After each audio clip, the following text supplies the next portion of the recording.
sa loob na. Kayo yung pagpapalala ka pa. Nakaparking ka ba dito? Oo, pumunta na mo na.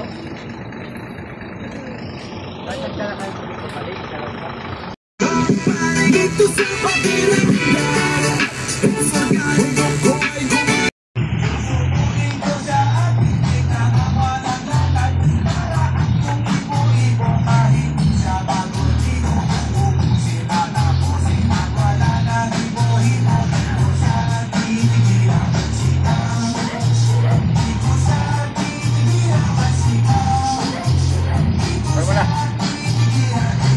Kasi ikaw ang napapasaya kapag ako ay mag-isa at tila-tulala.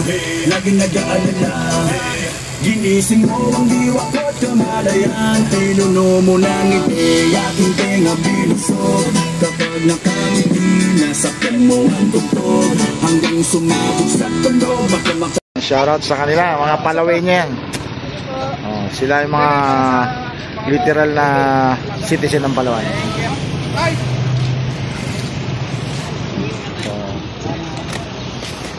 Tay, dalawa sa'yo, tay. Salamat.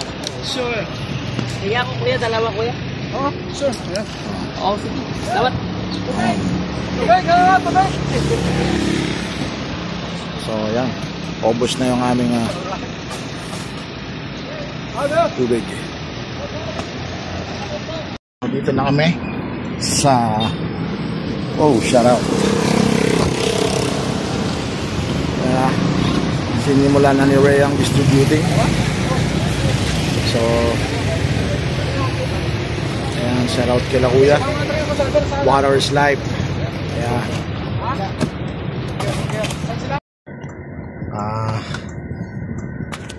Yung pawisan tayo. Grabe, labas yung mantika natin.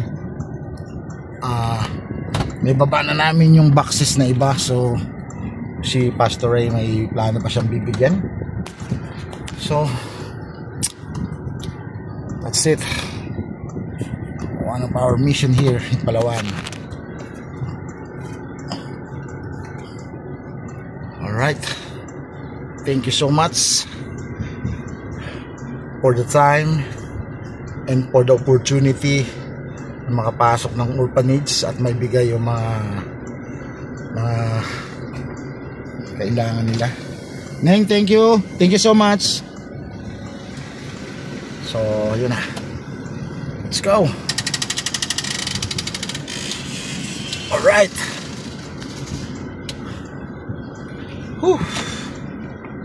Grabing init. Grabing init dito sa Palawan. Sobra. My goodness. Uy. Ang lugar na napunta namin yan, maraming mga bata doon na naka-shelter. So, I'm glad dahil makapasok doon. Tapos andun yung mga sisters, yung mga madre. So sila ang nag-aasikaso sa lugar ng mga bata na yun. So dito yan sa Puerto Princesa, Palawan, Barangay Siksikan.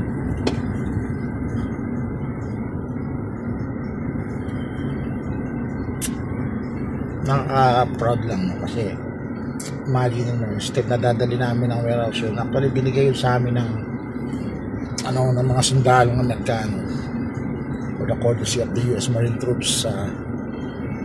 Hindi na namin dinala, nag-decide kami ni Ray na donate na lang yung tubig. Kasama yung mga tropa ng mga tiga rito, mabigyan sila ng tubig. So, alright. So, next plan ni Ray, siguro ang plano niya is dun sa mga tricycle driver daw. So si Ray kasi pagkatapos ng nito, pag ano yan, tawag dito, namamasada ulit, at the same time na nagpapastoral siya, nag-reach out siya. So yun, isa yan sa mga pinagkakaabalahan niya, namamasada yan doon sa Antique. So kaya malapit din ang kanyang loob sa mga tricycle driver kasi nga tricycle driver din siya, namamasada din siya ron sa Antique. Medyo looban lang yung area at hindi pa siya ganun civilized kasi yung mga daanan, pero rock road pa. So, galing talagang researcher to si GR. Imaginin mo na research niya kagad kung saan lugar, diba? So,